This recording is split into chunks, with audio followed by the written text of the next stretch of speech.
Good morning. Welcome to Quick and Early Miracles. Today I'm going to freestyle a little bit and talk about real transformation. I usually only teach when I'm in a higher state, but today, in the state that I am, here I am. So I would love to add a little bit more context to what the evidencing of, I don't know if I want to call it wisdom, but we'll say like the removal of where it's hidden, what that process is actually like. I have been blessed to be in this space since active in this conversation since 2017. I've met people all over the world with varying gifts who also contribute, and they've been clients or I've been friends of them. And what I'm describing is what I've seen, I don't want to say consistently, but pretty consistently across sort of like that body of folk. And of course, the people that I would be connected to is not the whole data set, like we're just a slice of the population, so I can't ever speak to everybody, and also I can only ever say what I perceive, which is already really skewed, so like everything's just a story we're telling each other because the shit can be accurately seen. Isn't that cute? And so that's to say, like, what I want to talk about is kind of like this process of transformation. So I receive information a bunch of different ways. Sometimes just like drops right into my hands when I'm working with clients. It's very real time, and I've practiced a lot over the years and am able to discern through the texture of the information if it's something that like I came up with from my own personal history or I synthesized with my own mind, or if it was something I'm pulling out of like the collective mind. And this isn't special to me. We can all do this. We all do this. It's just how aware are you? How open to the process are you? And in addition to that, I'll also just like hear things and see things. And at night, in dreams, in between states, I'll receive information as well. And that's been something, I've been practicing for some time. And it's not practicing developing.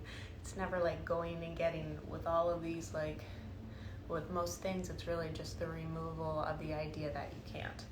And so last night, I got a bunch of information in, and some of the information is about like, when we're looking at about, the path, which to me is one of self-realization, which is the same as like, this journey towards knowing who you truly are, which is of course like the expression of yourself as like a unique individual, but also as a manifestation of the divine. So, you're the drop, there's the ocean is the drop, you're the same. It's that idea of Christ consciousness, God consciousness. And through that awareness, what changes really is a lot. And it changes, at least for me, it did in layers. And one of the layers is like, you can't die because you were never born. Like the ocean continues to exist. And in addition to that, there is the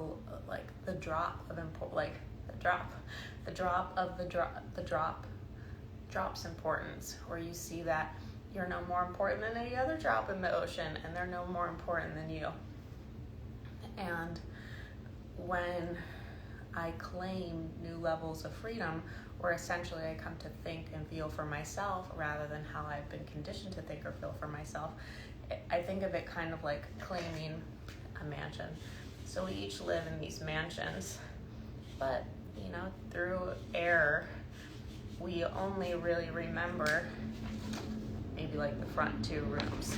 And so we spend all our time in these rooms, talking to other people who have their rooms there. And then sometimes a life event happens and you get a big shove, and you break through the wall and you're like, wow, there's another room in here.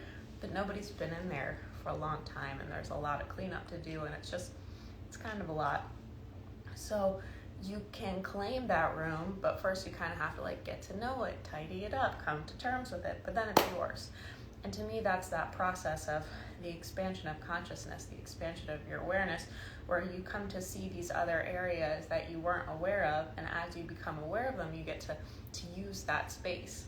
And so as your awareness expands, it includes yourself, and you'll see where through limited thinking, perhaps you are making choices that were whack and probably hurtful to yourself or hurtful to other people.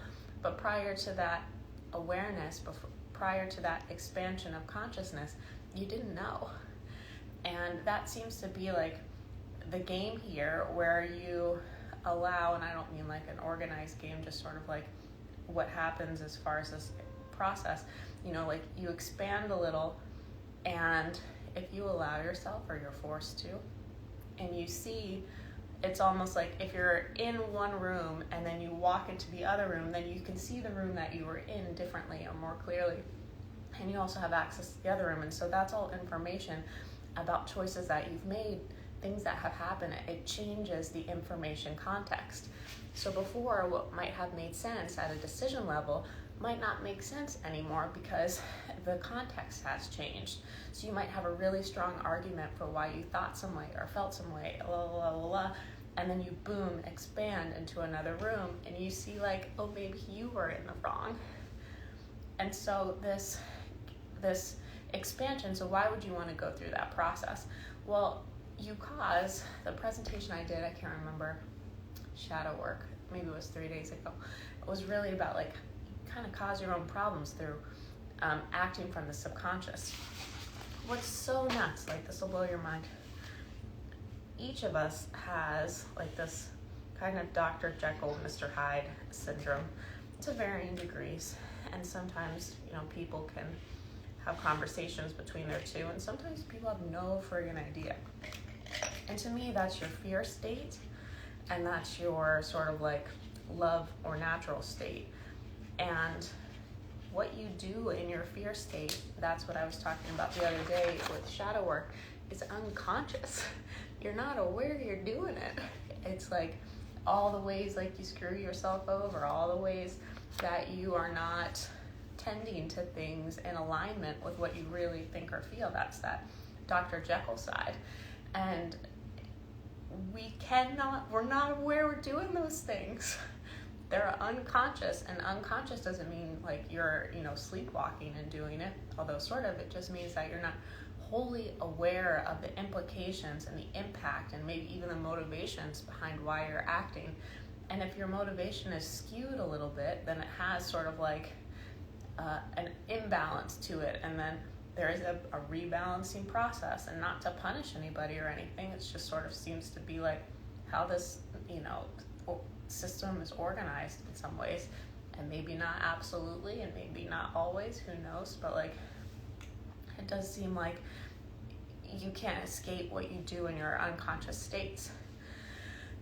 And yet, so like this process of coming to claim the mansion, coming to see the self, is really coming to see like the parts of you haven't, and to claim them, and then you get to use them. They're yours. So it's like I said with the example of the house, when you go into a new room and you take ownership of it, then you can do stuff in it, and it's got a lot of cool, an example would be like what I'm talking about as far as receiving information. Do you think that was a room that I was ready or really interested in claiming? In some ways, yes. In other ways, no, because at first it's like I didn't have a mindset to wholly trust what was going on.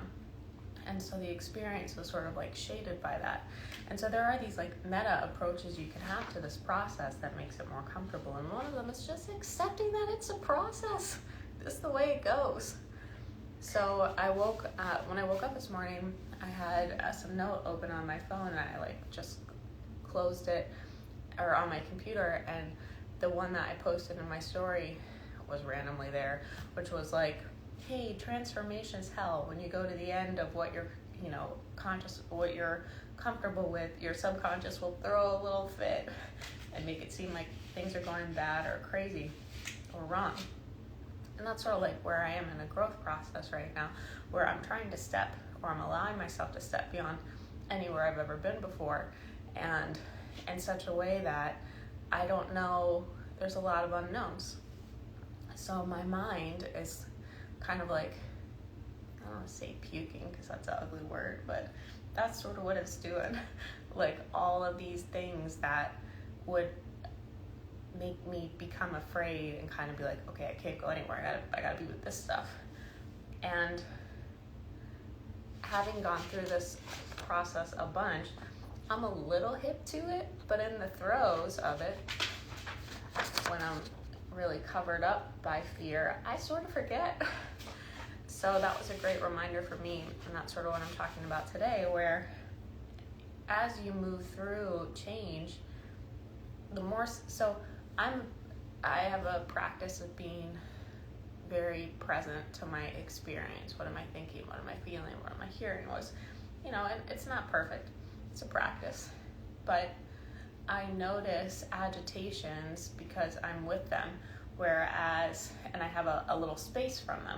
So I can tell if I'm upset, where prior to that practice, if I was upset, I didn't have any space from it. Whatever I was, it was just sort of riding along with it. And so in this example, when there's some kind of fear, usually it's hidden in different things. You can hide it in drama with your family. You can hide it in snacks. You can hide it in television. You can hide it in getting sick. It's really difficult to really find yourself because you're so good at hiding you. Like, you don't even know the ways you hide you. And so it really takes, at least for me, it did like a minute to get real strong and like, am I here? Am I now? What am I feeling here? What am I feeling now? And being willing to be okay with all this information. You might not like it first. When I started to stumble into these other rooms, I saw a lot of things that were like, oh my God, you've got to be kidding me. Like a lot of choices that I was making, like automatically in my behavior and my approach, that was like, oh God, like did people see? And like, of course they would have had to, whether or not they were present enough to notice. But I lived a lot of years, doing things that came from a place of hurt and pain. And so they weren't really quite what they seemed. And coming to really terms with, those, like, that's how I expressed, and those were the ripples that it had, etc. Like, that's the process of like coming to claim the self. And when you do that, you're no longer hiding from you. And so the less of you that's hiding, the more of you that's here, the more calm that you feel, the more creativity you can access. And it doesn't also, so what's trippy about this is like, yes, and. So it is a process, and yet it also is instantaneous anytime that you're present. So you can forget pretty much all of this when you are like intensely just here, when you don't know, when you are in love, in a state of being of love and conscious, you are open to life. You let it flow through you. It's not checked by these different ideas you have about who you are and how things should be. And so you can do this process, and you also don't need to do this process. That's kind of this idea of Dr. Jekyll, Mr. Hyde. Like, Dr. Jekyll's always there too, and that's when he's in a high state and he forgets himself. Like when you forget yourself, and I don't think that's a good tie to that, because I don't think that's true to the story, but when you're present, you forget yourself. You're not here in a self-reflective manner. You're here in your hands. You're here with the world. You are allowing life to flow through you. And so that's the same as having access to the whole mansion at once. And that doesn't take work. That just takes like forgetting that you shouldn't be that way. So I don't know if this is on time for anybody or if this is helpful, but my point is that this sort of process, like, again, like it can be a process in no time just by being present. It can be a process over time where you're exploring the mansions of the self. Either is bad or wrong. For me, it's sort of like both, and then like this, is this always the same experience there? I don't know. I guess maybe there's kind of like a speed of light feature to that, allowing of love and consciousness, where it's like, it's always the same. And yet, I guess that seems true for me. Whereas, like, how I feel in these different states deepens and changes. There's a franticness when you're only, for at least for me, when you're only aware of and operating in a few of the rooms. As you claim more of the rooms, more of the self, to me, it was really like calming and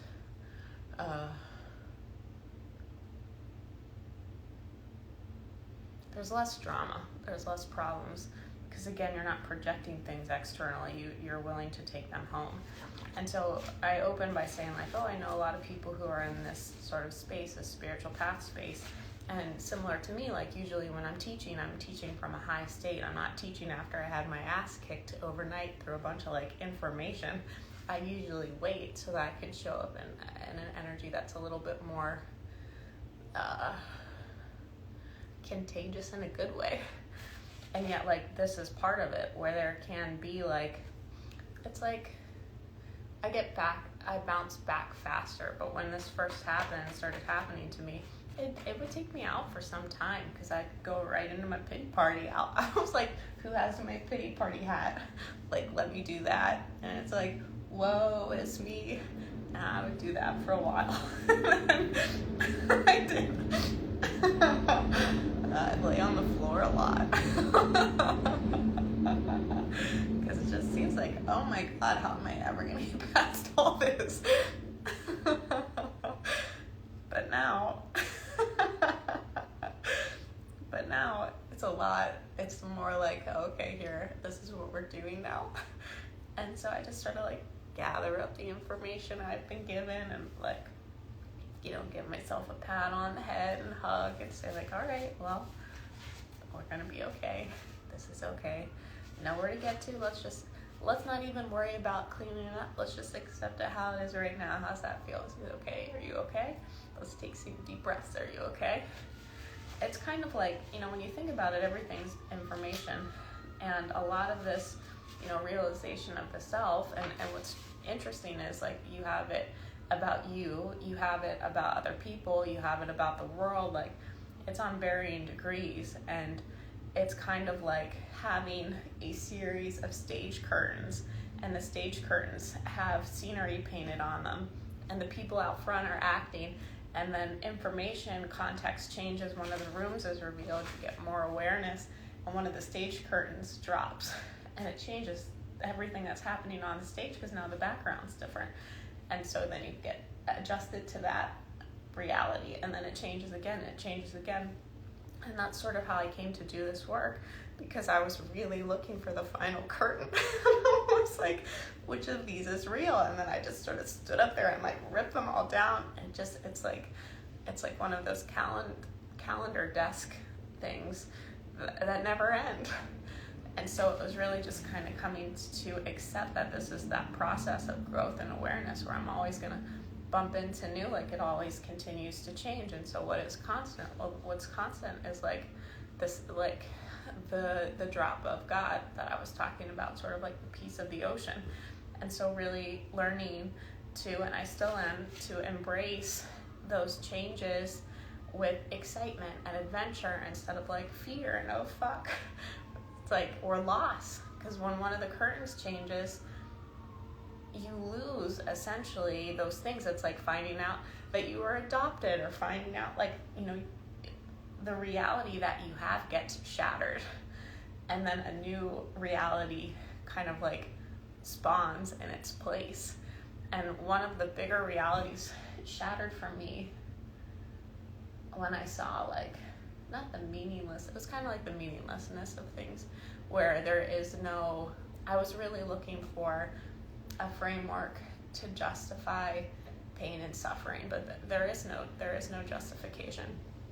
And eventually, like, when that curtain fell, and I sort of saw, like, not, like, there's an illusion piece of this experience that's difficult to really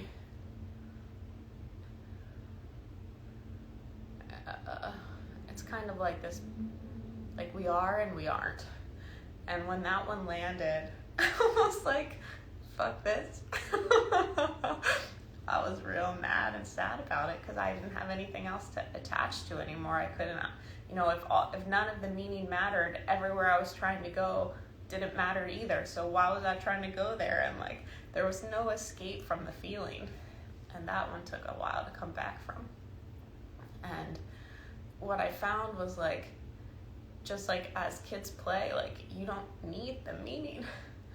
Like the experience is enough. And when I'm in this state, I know. When I'm in higher states here, I know. But sometimes when I'm in a fear state and I'm growing, or there's stuff that's changing, or whatever way this goes, I forget. And at this point, and this would be a tool for anxiousness, at this point, it's never, ever, as far as I can tell, really solving the information. It's never solving the information because, again, it's always changing. So even if you get the information perfect, as soon as the next curtain drops, as the context changes, so does your understanding, so does your explanation. And so it's really just like, I forget where I was going with that one, but it's really just accepting that you can't and letting that be okay. And it sounds a little like, and again, I'm presenting in a state that's a little bit lower than I usually present at. Oh, it'll come to me. But so it sounds like heavier than it is, but the upside of this is essentially like that awareness of joy more of the time, that awareness of the self, the true self, the drop of God more of the time, the allowing of more freedom, because you're not held back by false limits, false ideas, false beliefs in your mind, which all of them are. There's none that are real.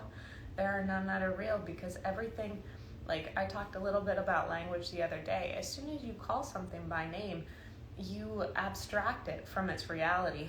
And so you put it in a vacuum when it doesn't exist in a vacuum. And then beyond that, there is like this misperception that when we're thinking, we're doing it accurately. When I'm thinking about someone, oh, I'm thinking about them. No, oh hell no. I'm thinking about my addition of them from whatever addition of myself that I'm in. So if I'm in a high state and I'm thinking about somebody, the addition that I have of them is different than the addition I have when I'm in a low state. And so when you're thinking about things like that you think are like concrete and fixed, this is who they are, this is how it is, fucks if you are. And all of that is like, it's this surrendering of this false idea of control that you think that you have by being able to navigate the world at an information level. It's nuts. You can't. So even like, let's say that you were the best analyst ever. By the time that you have things to analyze, so when you have thoughts that you're analyzing, they have already been filtered a bunch of times through your subconscious. So when you have like the 10 things that you think are everything to sort through, those are only the 10 things that your subconscious has evidenced to your conscious mind. There are much more, and so the subconscious will filter on, what it thinks is available, what it's kind of like algorithms, like the programs that it has about who you are and what's possible and where you're trying to go and like what society says is safe. Like all of that filters what ultimately comes down to you. Just to say, like, this is really like the point of freedom. You can't think your way there. So this is a topic that's a little, I don't want to say advanced. It's a little bit more abstract than some of the other ones that I've covered. If you watch the playback, I'd love to hear if this was helpful to you, or like what was there, if I should continue more at this level. Let me know. And thank y'all for coming out and all your support.